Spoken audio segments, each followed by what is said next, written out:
Hello श्रोताओं, नमस्कार। साहित्यिक कहानियों की श्रृंखला में आज सुनेंगे पूनम अहमद की लिखी कहानी बेंच। तो आइए सुनते हैं कहानी बेंच। वल्लरी मुझे अच्छी लगती है, पर यह मेरे पास ज़्यादा नहीं आती। मुझ पर बैठना पसंद नहीं करती।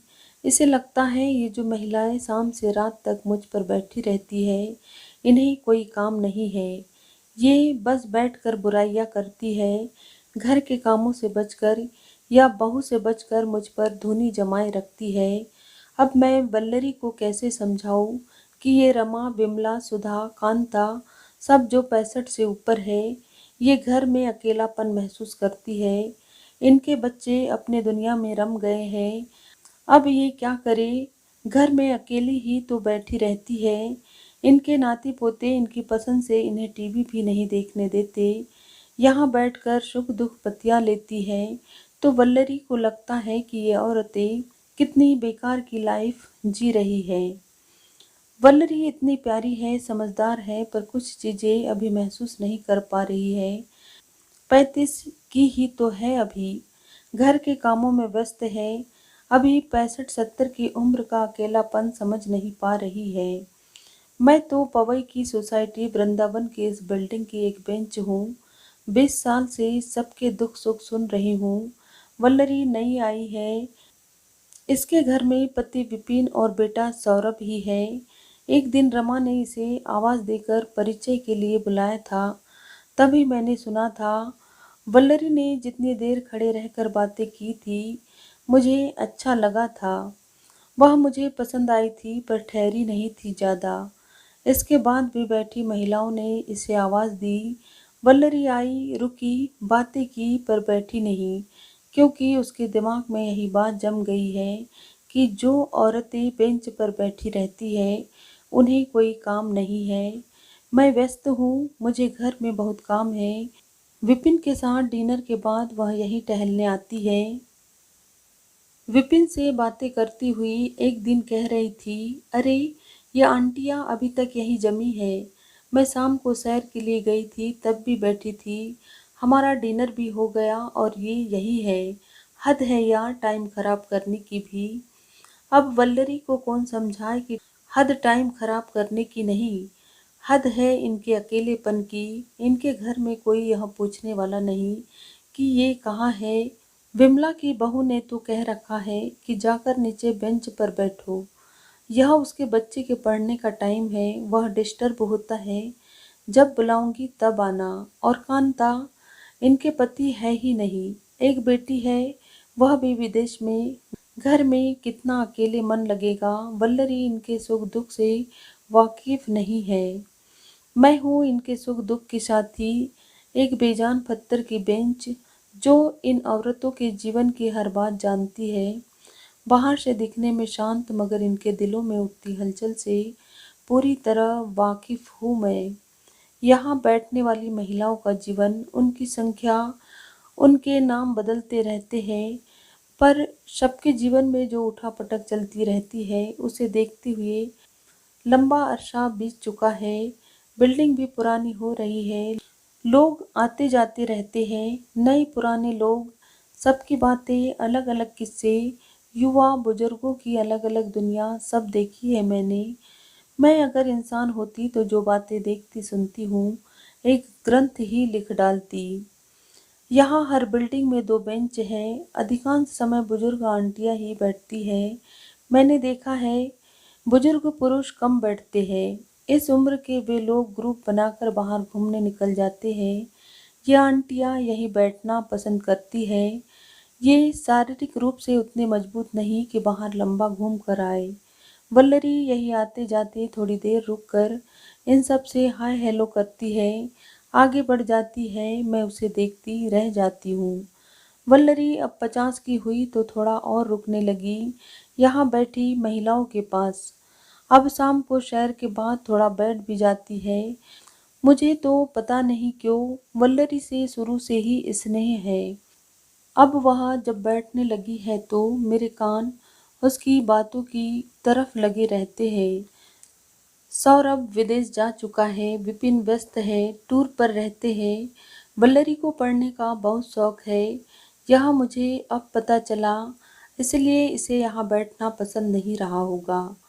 पढ़ती रहती होगी, अब तो खूब समय मिलता है, तो कितनी देर बैठकर पढ़ती रहेगी।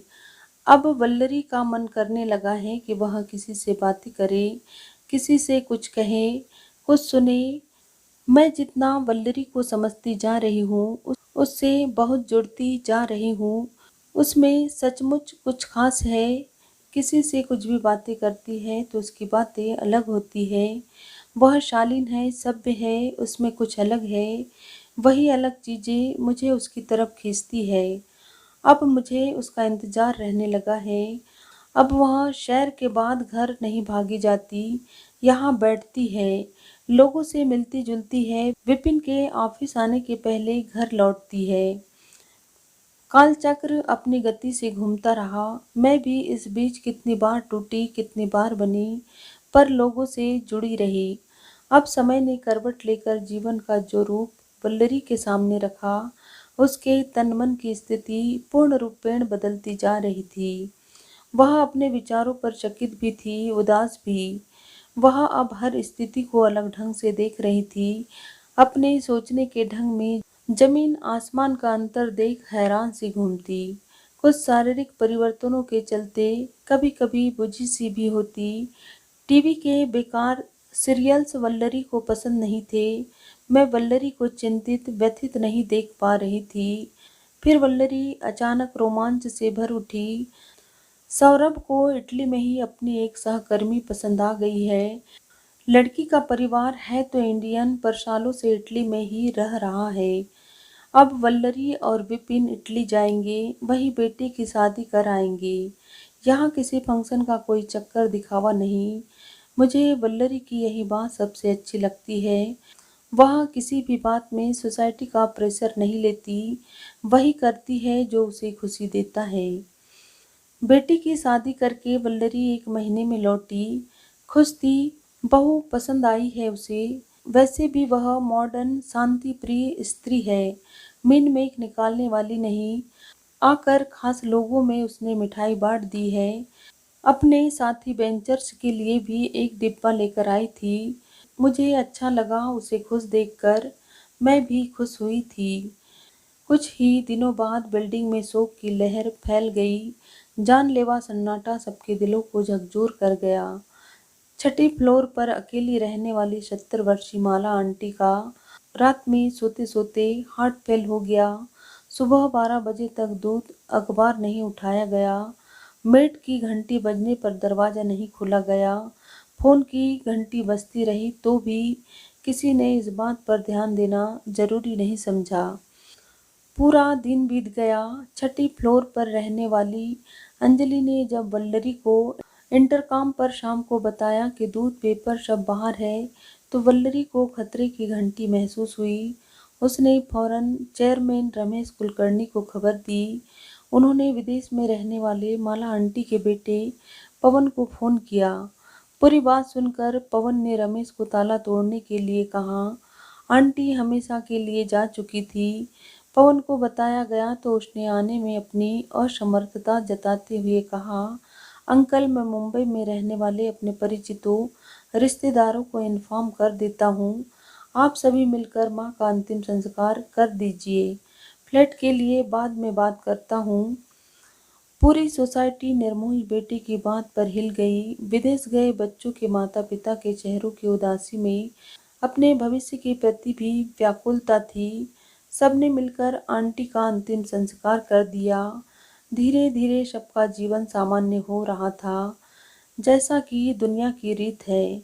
इंसान सब भूल के आगे बढ़ता है, पर वल्लरी उसकी उदासी खत्म होने का नाम ही नहीं ले रही थी। मैंने बताया ना, वह औरों से अलग है, वह कुछ और सोचती है। अब तो वह यहीं बैठकर पता नहीं क्या क्या सोचती रहती है। उसकी सदाबहार हंसी जो मुझे पहले दिन उसकी तरफ खींच ले गई थी, वह गायब होती जा रही थी।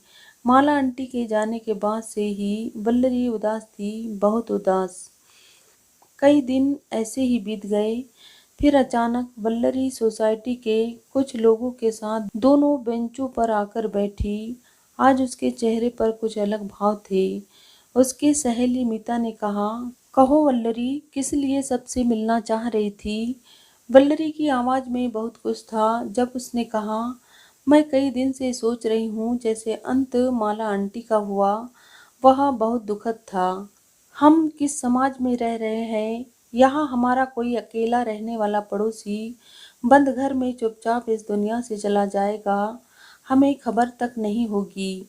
अभी माला आंटी गई, कल हम में से भी कोई हो सकता है। आजकल सब बच्चे तो पेरेंट्स से दूर ही रहते हैं। हम बच्चों को भी अपने साथ घर में बांध कर नहीं बिठा सकते। हमें कुछ सोचना होगा दोस्तों। अनिल और उनकी पत्नी मेघा भी अकेले रहते हैं। इस घटना ने उन्हें भी झकझोर कर दिया था। अनिल जी ने कहा, हाँ, हम बच्चों को फोर्स नहीं कर सकते, पर अकेले रहने की जो समस्याएं हैं उनका क्या करें? सब पेरेंट्स समय के साथ साथ अकेले ही होते जा रहे हैं। वल्लरी ने कहा, मैंने इस बारे में कई दिनों से सोचा है। हमें यह करना होगा कि हम एक दूसरे से जुड़े। जो लोग अभी घर गृहस्थी में फंसे हैं उन्हें छोड़ दे। जो अकेले हैं वे आपस में जुड़े। एक दूसरे के पास सबके फ़ोन नंबर हो। ज़रा सी परेशानी हो तो सब एक दूसरे के पहुंच में हो। सबसे कटकर, सबसे अलग रहकर अपने फ्लैट में चुपचाप अकेले पड़े रहकर बस टीवी ही न देखते रहे। हम साथ बाहर निकले, आपस में मिले जुले, एक दूसरे को अपनी हेल्थ की खबरें देते रहे। सुख दुख बांटने में औपचारिकता न बरते, अपनी कहे दूसरों की सुने। हमें अपने सोसाइटी में कुछ युवाओं से भी बात करनी होगी। इसकी जिम्मेदारी मैं ही लेती हूँ। देखूंगी युवा वर्ग इस बात पर क्या कहता है और क्या कर सकता है। सब वल्लरी की हर बात से सहमत होते हुए खुश दिखे तो अच्छा लगा। मुझे पता है कि वल्लरी कुछ अच्छे बच्चों को जानती है। मैंने उसे उन बच्चों के साथ बातें करते देखा है। फिर एक दिन 25 वर्षीय रिया से बात करते हुए वल्लरी ने अपने विचार रखे तो रिया खुश हुई।